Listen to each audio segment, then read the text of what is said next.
Shalom, senang sekali dapat berjumpa kembali dalam program Bible Study Online CK7. Nah, hari ini saudara, kita akan menyelesaikan rangkaian kitab Yesaya. Pasal yang terakhir yaitu pasal 66. Sesuai dengan judulnya, bahwa keselamatan sesudah hukuman.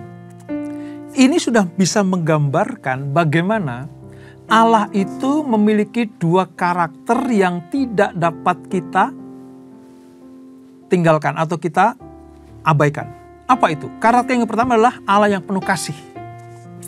Tapi yang kedua adalah adil. Jadi kasih dan keadilan Allah itu berjalan bersama-sama. Artinya begini, kasihnya diberikan kepada manusia. Padahal manusia itu sebenarnya sudah ada di dalam genggaman iblis. Tetapi karena kasih Allah, maka Allah merancangkan sebuah keselamatan. Sejak zaman Adam dan Hawa berbuat dosa, Allah sudah merancangkan keselamatan. Itu bentuk kasihnya Allah. Dibuktikan dengan apa? Pemilihan Allah kepada bangsa pilihan. Penyertaan Allah sepanjang bangsa pilihan ini hidup. Bahkan di pada perjanjian baru Allah memberikan anaknya yang tunggal, yaitu Yesus Kristus sebagai apa? Juru selamat. Itu bentuk kasihnya Allah. Tetapi keadilannya tidak boleh kita abaikan.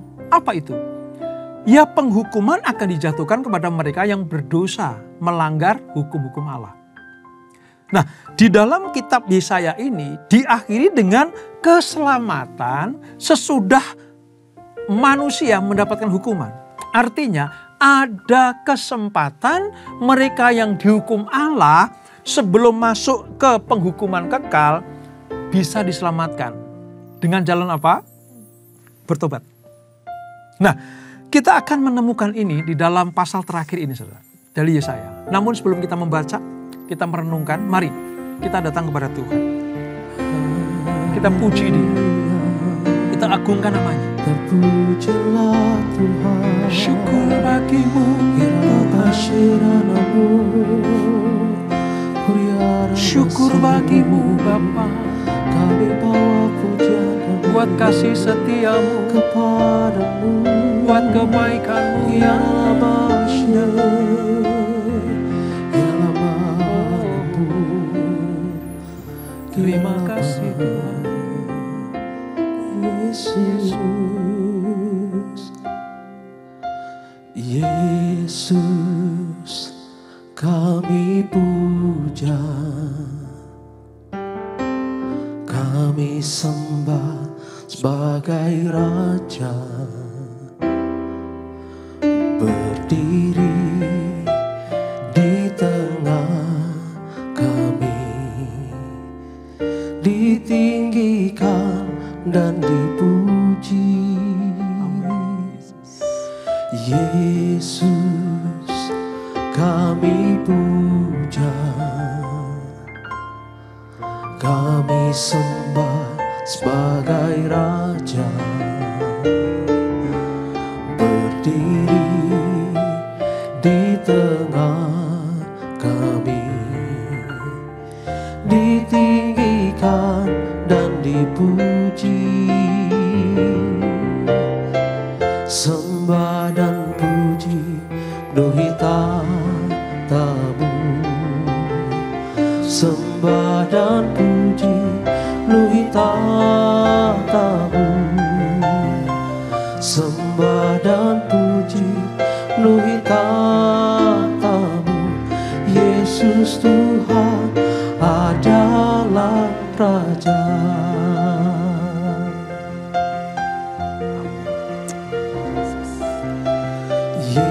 Yesus kami puja,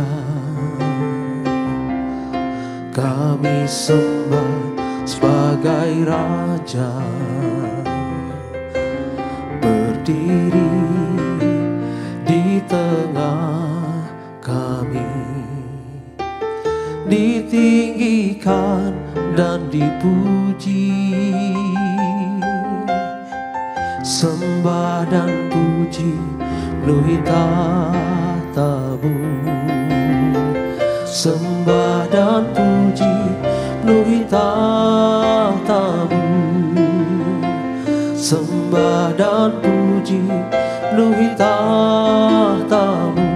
Yesus Tuhan adalah Raja.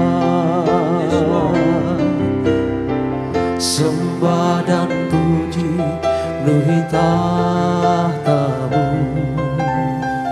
Sembah dan puji penuhi tahta-Mu. Sembah dan puji penuhi tahta-Mu. Yesus Tuhan adalah Raja. Sembah dan puji penuhi tahta-Mu. Sembah dan puji penuhi tahta-Mu. Sembah dan puji penuhi tahta-Mu. Yesus Tuhan adalah Raja. Yesus Tuhan adalah Raja. Yesus Tuhan adalah Raja. Kau Raja kami, terpujilah Tuhan, terpujilah nama-Mu. Kiralah basyandara-Mu, kiralah batakarya nama syandara-Mu. Terima kasih Yesus. Ku nyanyi Hosana bagi Rajaku yang duduk di tahta. Aku muliakan dan ku agungkan, Kau layak disembah. Ku nyanyi Hosana bagi Rajaku yang duduk di tahta. Aku muliakan dan ku agungkan, Kau layak disembah. Ku nyanyi Hosana bagi Rajaku yang duduk di tahta. Aku muliakan dan ku agungkan, Kau layak disembah. Ku nyanyi Hosana bagi Rajaku yang duduk di tahta. Aku muliakan dan ku agungkan, Kau layak disembah. Ku nyanyi Hosana bagi Rajaku yang duduk di tahta. Aku muliakan dan ku agungkan, Kau layak disembah. Kau layak disembah. Kau layak disembah.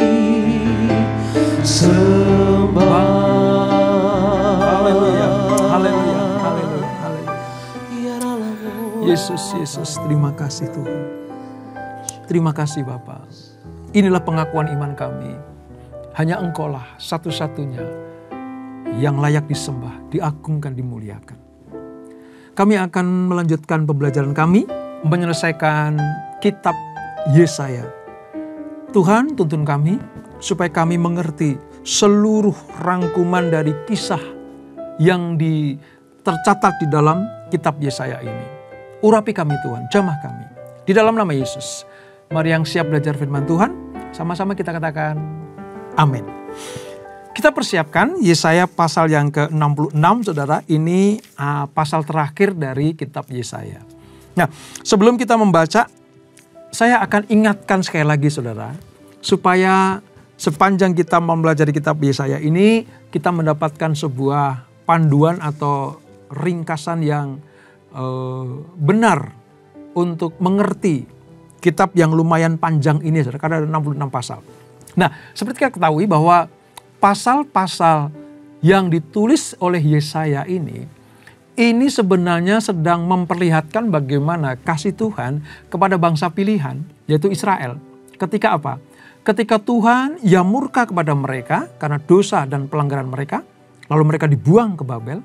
Tetapi Tuhan juga memberikan sebuah jalan keluar supaya mereka mendapatkan pengampunan, penebusan, dan kemuliaan, serta pemulihan bagi mereka. Nah, kalau kita mulai dari pasal 40 sampai 66, saudara, ini sebenarnya pasal-pasal yang ditulis oleh Yesaya pada akhir atau tahun-tahun akhir hidupnya. Allah menyatakan nubuatan-nubuatan ini supaya apa?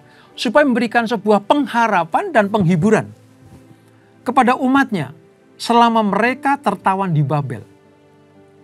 Yang digenapi Tuhan 150 tahun sesudah zaman Yesaya. Saudara bisa bayangkan itu. Bahkan 150 tahun sebelum hal itu terjadi, Allah sudah memperkatakan nubuatan lewat Yesaya. Artinya memang Tuhan tuh punya rancangan. Punya keputusan-keputusan yang sudah jauh-jauh hari dinyatakan kepada umatnya. Nah, pasal-pasal yang kita baca ini penuh dengan pernyataan nubuatan mengenai datangnya Mesias yang akan datang dan kerajaannya di bumi ini. Dan itu digenapi waktu Yesus lahir ke dunia. Jadi saudara, dengan mempelajari Alkitab, dari Yesaya saja kita tahu bagaimana rancangan Allah itu betul-betul digenapi. Betul-betul terjadi. Ini hebatnya saudara. Nah, secara umum, kalau kita selidiki, kita mundur sejenak ya, pasal 40 sampai 48 itu nubuatan menekankan kepada kelepasan atau pelepasan bangsa yang tertindas. Israel ditawan, ya, dilepaskan dari penderitaan. Itu pasal 40 sampai 48. Nah, sementara pasal 49 sampai 57 itu berbicara tentang penebusan. Dilepas, ditebus, dikembalikan. Artinya Tuhan sudah mempersiapkan sebuah kehidupan yang baru bagi umat yang tertindas. Nah, bagian yang ketiga, yang terakhir yaitu pasal 58 sampai 66 itu berbicara tentang kemuliaan. Dikembalikannya keselamatan bagi mereka yang pernah dihukum Tuhan. Nah, di pasal yang terakhir ini kita bisa melihat bagaimana Allah memberikan keselamatan kepada mereka, umat Allah, khususnya bangsa Israel, kerajaan Yehuda, kerajaan selatan itu, diberikan keselamatan kembali, dipulihkan setelah dihukum Tuhan. Mari kita baca ayat 1 sampai dengan ayat yang ke-4 terlebih dahulu, saudara. Demikian firman Tuhan. Keselamatan sesudah hukuman. Beginilah firman Tuhan. Langit adalah tahtaku dan bumi adalah tumpuan kakiku. Rumah apakah yang akan kamu dirikan bagiku? Dan tempat apakah yang akan menjadi perhentianku? Bukankah tanganku yang membuat semuanya ini? Sehingga semuanya ini terjadi. Demikian firman Tuhan. Tetapi kepada orang inilah aku memandang. Kepada orang yang tertindas dan patah semangatnya. Dan yang gentar kepada firmanku. Orang menyembelih lembu jantan namun membunuh manusia juga. Orang mengorbankan domba namun mematahkan batang leher anjing. Orang mempersembahkan korban sajian, namun mempersembahkan darah babi. Orang mempersembahkan kemenyan, namun memuja berhala juga.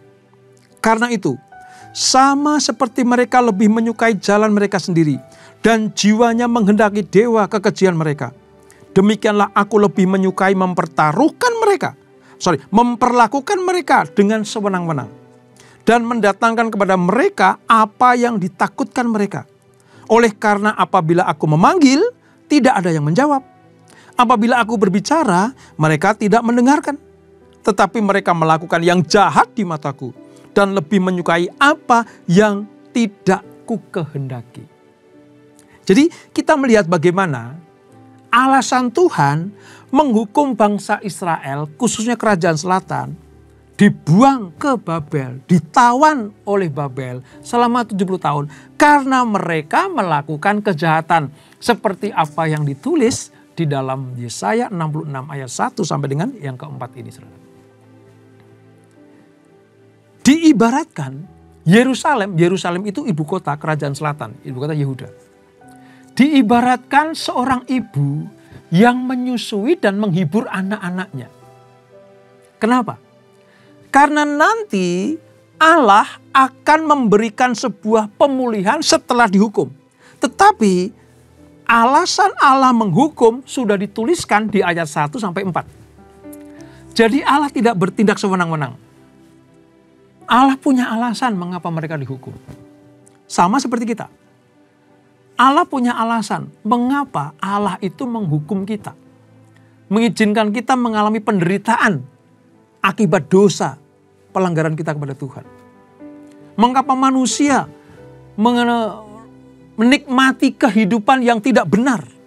Menikmati atau menjalani kehidupan yang tidak mereka indahkan atau inginkan. Sebab mereka mendurhakai Tuhan. Dan Tuhan punya alasan untuk itu. Mungkin manusia itu tidak mau mencari wajah Tuhan. Tidak mau menggapai uluran tangan Tuhan. Mereka lebih suka untuk beribadah kepada ilah-ilah asing. Mengandalkan kekuatannya sendiri. Atau bahkan memuja, menyembah, mengagungkan dewa-dewi yang lain. Allah punya alasan untuk menghukum mereka. Demikian pula dengan Israel dan Yehuda ini. Yerusalem diibaratkan sebagai orang yang terlepas dari jangkauan ibu. Tapi nanti Allah akan menyediakan keselamatan. Seperti seorang ibu yang menerima kembali anaknya. Seperti seorang bapa menerima kembali anaknya yang pergi jauh meninggalkannya. Nah, tergambar dari apa, saudara? Dari ayat 5 sampai dengan ayat yang ke-14. Kalau kita baca semuanya, saudara. Allah sedang mengatakan, "Hai umatku, dengarkanlah. Aku menawarkan keselamatan. Aku mempersiapkan keselamatan kepada kalian. Yang ku minta cuma satu. Datang kepadaku. Kembali mencari wajahku. Maka aku akan memulihkan kalian. Kamu akan bersukacita kembali." Hei bangsa-bangsa yang tertindas. Dan ini saudara, hebatnya Allah itu. Ini bukan hanya untuk bangsa Israel saja. Kepada semua kaum di muka bumi. Sampai dengan sekarang ini. Zaman kita ini. Era kita ini. Ya. Tuhan mempersiapkan sesuatu upah kepada mereka yang mencari wajah Tuhan. Maka Allah mau manusia bersukacita. Maka nanti kita akan temukan. Bersukacitalah bersama-sama dengan Yerusalem. Artinya orang yang pernah aku hukum, umat yang pernah aku buang, tetapi aku kembalikan, lalu mereka kembali kepadaku, dan kemuliaanku aku berikan kepadanya. Maka hei semua bangsa, ikutlah bersukacita bersama dengan mereka atau Yerusalem. Mari kita baca saudara. Di ayat 10 sampai 14. Demikianlah firman Tuhan. Bersukacitalah bersama-sama Yerusalem. Dan bersorak-sorailah karenanya. Hai semua orang yang mencintainya. Bergiranglah bersama-sama dia. Segirang-girangnya. Hai semua orang yang berkabung karenanya. Supaya kamu menghisap dan menjadi kenyang dari susu yang menyegarkan kamu. Supaya kamu menghirup dan menikmati dari dadanya yang bernas. Sebab beginilah firman Tuhan. Sesungguhnya aku mengalirkan kepadanya keselamatan seperti sungai, dan kekayaan bangsa-bangsa seperti batang air yang membanjir. Kamu akan menyusu, akan digendong, akan dibelai-belai di pangkuan. Seperti seorang yang dihibur ibunya. Demikianlah aku ini akan menghibur kamu. Kamu akan dihibur di Yerusalem. Apabila kamu melihatnya, hatimu akan girang. Dan kamu akan seperti rumput muda yang tumbuh dengan lebat. Maka tangan Tuhan akan nyata kepada hamba-hambanya dan amarahnya kepada musuh-musuhnya. Jadi gambaran dari ayat 10-14 itu menyatakan begini. Setelah dihukum, Allah memulihkan. Tetapi mereka harus bertobat. Mereka harus mencari wajah Tuhan. Supaya bukan hanya mereka saja yang mendapatkan pemulihan, tetapi bangsa-bangsa lain akan melihat. Datang ke Yerusalem. Artinya apa? Ikut menikmati kemuliaan, kelepasan, pemulihan yang Tuhan berikan. Karena Allah akan menghukum semua. Bukan hanya Israel. Allah juga akan menghukum bangsa-bangsa. Pernah kan kita pelajari bagaimana Allah menghukum Mesir, Babel, Asyur, Moab, Edom, dan bangsa-bangsa lain? Ketika Allah memulihkan Israel, supaya bangsa-bangsa lain juga tahu bahwa kalau kalian bertobat, percaya kepada Allah Israel, kamu akan ikut menikmati pemulihan itu. Maka dengan tegas Allah menyatakan, ayo bersukacitalah bersama-sama Yerusalem. Nikmati berkat yang aku alirkan kepada mereka. Seperti seorang ibu yang menyusui anak-anaknya, menghibur anak-anaknya. Yerusalem akan memiliki damai sejahtera dan menjadi penghiburan kepada semua orang yang mengasihi Allah. Termasuk apa? Bangsa-bangsa yang datang kepadanya. Inilah tujuan Allah memulihkan bangsa Israel dan supaya mereka menjadi berkat bagi banyak orang. Kitab Yesaya ditutup dengan luar biasa, saudara. Tujuan Allah memberkati bangsa Israel supaya mereka bukan hanya menikmati kemuliaan, tapi bangsa-bangsa lain juga menikmatinya. Tujuan Allah memberkati saudara dan saya supaya apa? Bukan hanya kita menikmati berkat-berkatnya, tapi supaya banyak orang lewat kehidupan kita, mereka percaya kepada Tuhan Yesus. Supaya apa yang kita nikmati bersama dengan Tuhan Yesus, mereka juga datang dan menikmatinya. Diibaratkan mereka datang ke Yerusalem untuk bersukacita, untuk bersorak-sorai. Tadi dikatakan kan, bersorak-sorailah. Nikmati itu. Nikmati kemuliaan yang kuberikan kepada kalian. Supaya apa yang Yerusalem nikmati, kalian, bangsa-bangsa lain juga menikmatinya. Jadi ada rangkap dua ketika Allah memulihkan umat pilihannya.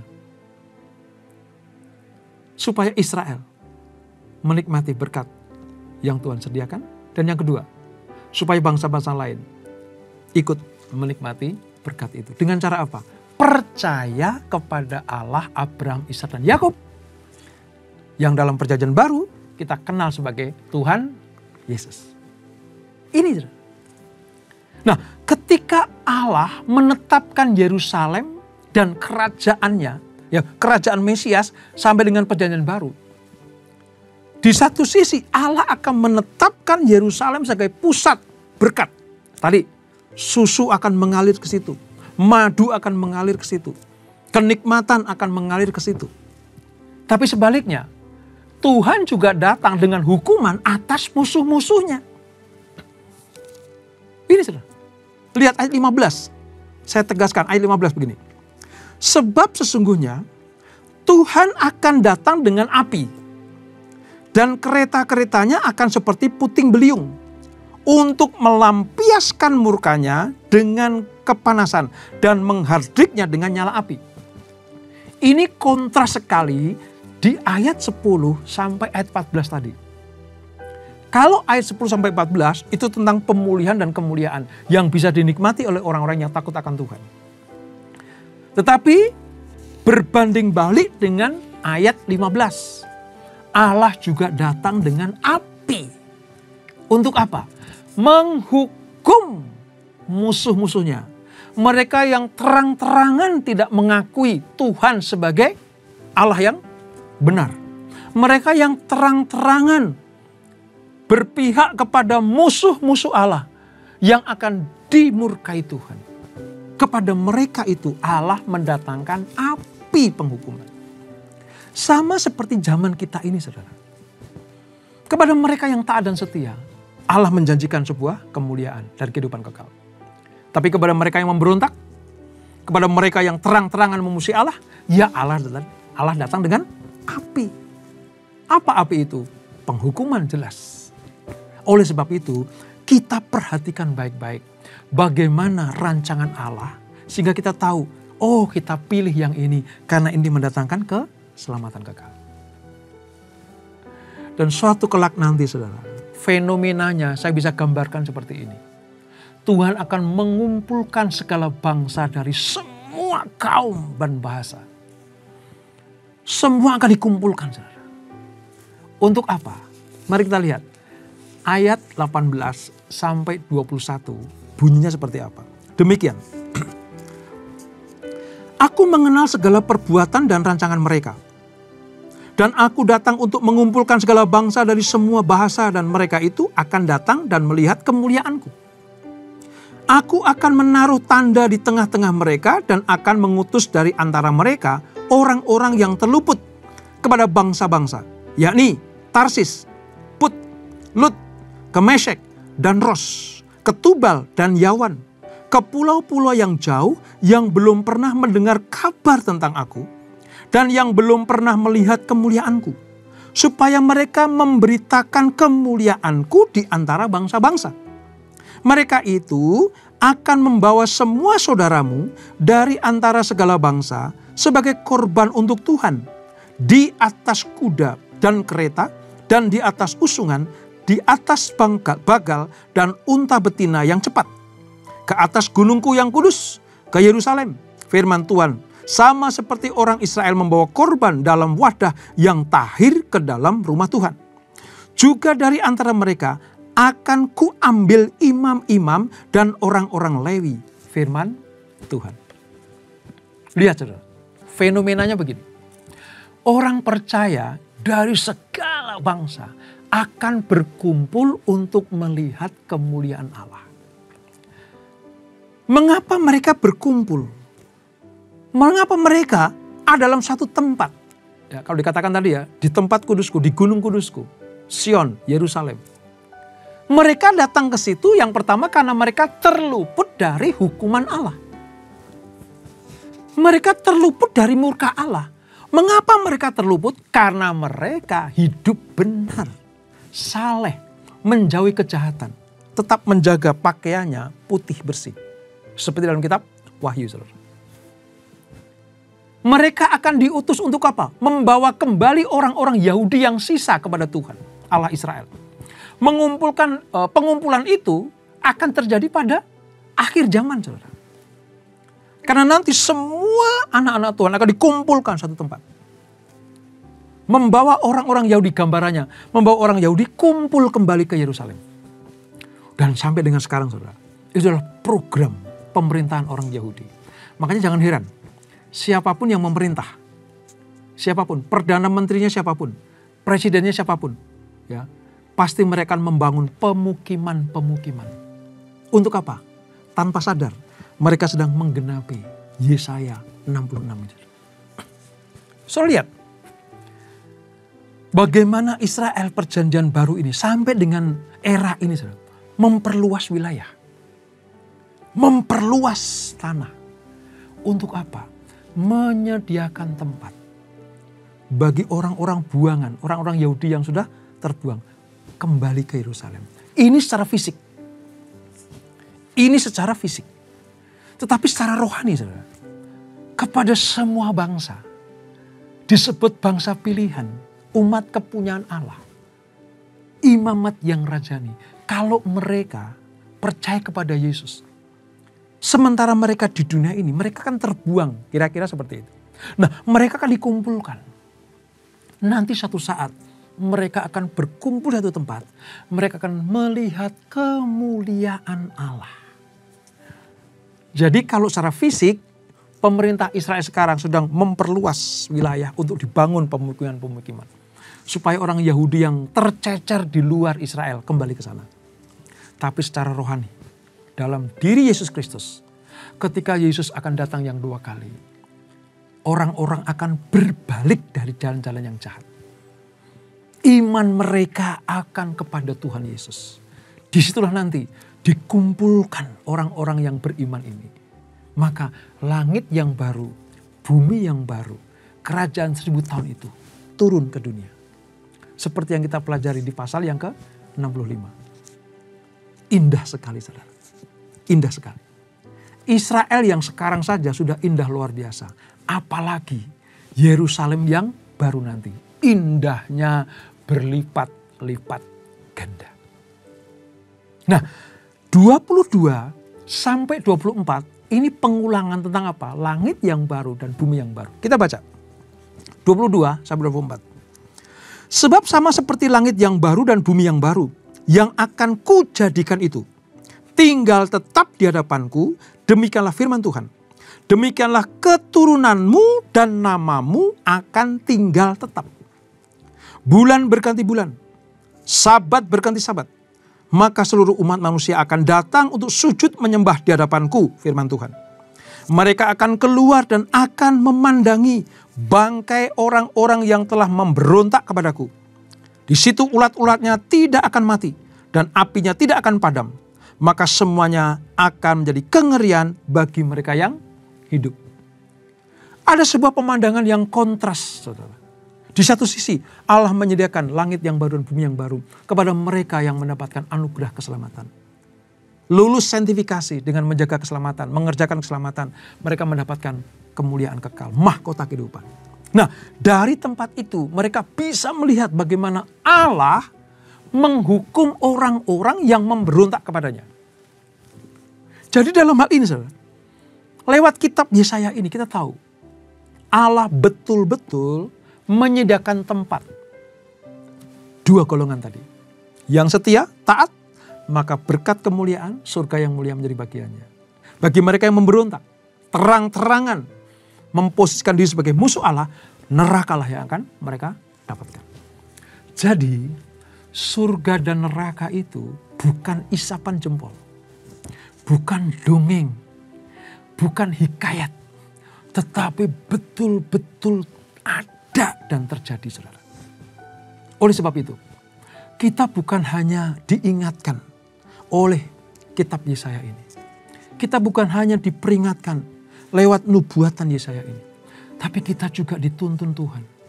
Supaya kamu tidak dihukum, ini loh jalannya. Supaya kamu tidak mendapatkan murka Allah, ini loh caranya. Saudara dan saya punya Alkitab yang luar biasa. Cintai firman Tuhan. Baca, renungkan. Lakukan apa yang perintah Tuhan. Dan jangan lakukan apa yang Tuhan larang untuk kita lakukan. Ini jelas apa, saudara? Saya bersyukur kita punya Allah yang memberikan firman-Nya kepada kita. Ini adalah kisi-kisi kehidupan. Kalau kita mau lulus ujian, kita tahu kisi-kisinya. Kita tentu pilih yang benar, bukan? Ini jalannya. Makanya dengan lantang Yesus berkata, akulah jalan, kebenaran, dan hidup. Kalau kamu berjalan di dalam jalan yang aku tawarkan kepadamu, dan ini adalah kebenaran, kamu hidup dalam kebenaran, maka kamu akan memperoleh kehidupan yang kekal. Hanya lewat Yesus. Kalau dulu Allah yang berfirman, Allah yang bernubuat lewat para nabinya. Perjanjian lama, zaman Yesaya seperti itu, zaman nabi-nabi seperti itu. Sekarang zaman kasih karunia, Yesus Kristus sudah mati buat saudara dan saya. Dia bangkit naik ke surga. Duduk di sebelah Allah Bapa. Untuk apa, saudara? Kalau segala sesuatu dipulihkan, artinya firman disampaikan. Orang-orang mendapatkan jalan keluar untuk diselamatkan. Dia akan datang untuk yang 2 kali. Bukan sebagai juru selamat lagi. Tetapi sebagai hakim yang adil. Menghakimi orang hidup dan mati. Bagi mereka yang hidupnya benar, saleh. Seperti yang dilakukan para pendahulu kita. Seperti kepada Ayub, Musa, kepada para nabi, kepada para rasul, para martir.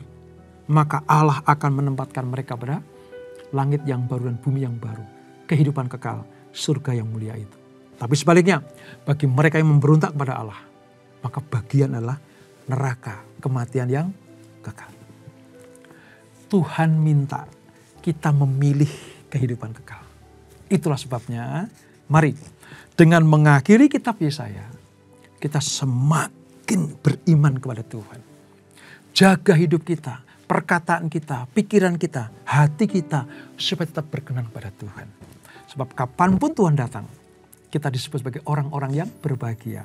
Saleh-salehnya Tuhan dibawa masuk ke surga yang mulia.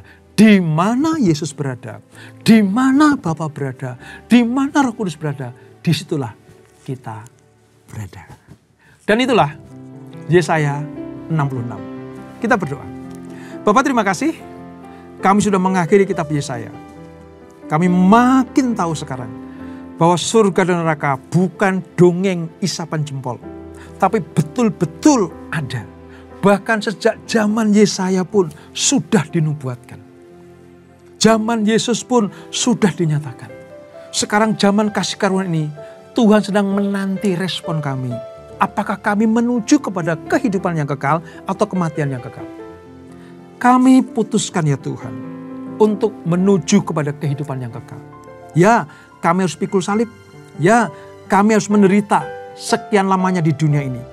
Tapi ketika kami mengerjakan keselamatan kami bersama dengan Tuhan Yesus, kami melangkah hari demi hari. Maka kapanpun Yesus datang, kami akan dibawa kepada kemuliaan yang kekal itu. Kami juga berdoa untuk mereka yang ngantri masuk kepada kematian yang kekal. Supaya mereka lewat doa-doa kami, lewat kesaksian kami, mereka dibawa berbalik arah menuju kepada kehidupan yang kekal. Berikan hatimu kepada hati kami, supaya kami mengasihi mereka ya Tuhan. Terima kasih untuk kitab Yesaya ini. Terima kasih Bapak. Sebelum kami tinggalkan acara ini, kami siapkan hati kami terima berkat yang daripadamu. Kekasih-kekasih Kristus, arahkan hatimu pada Tuhan. Terimalah berkat kasih anugerah dari Allah Bapa yang berlimpah-limpah di dalam Anak-Nya yang tunggal Tuhan Yesus Kristus, dan persekutuan yang manis dalam Roh Kudus menyertai kita semuanya. Mulai saat ini sampai Maranatha, Yesus datang yang kedua kali menjemput kita semuanya, bertemu di awan-awan yang permai, menikmati kemuliaan kekal sampai selama-lamanya. Yang diberkati, sama-sama kita katakan amin, amin, amin. Tuhan Yesus memberkati.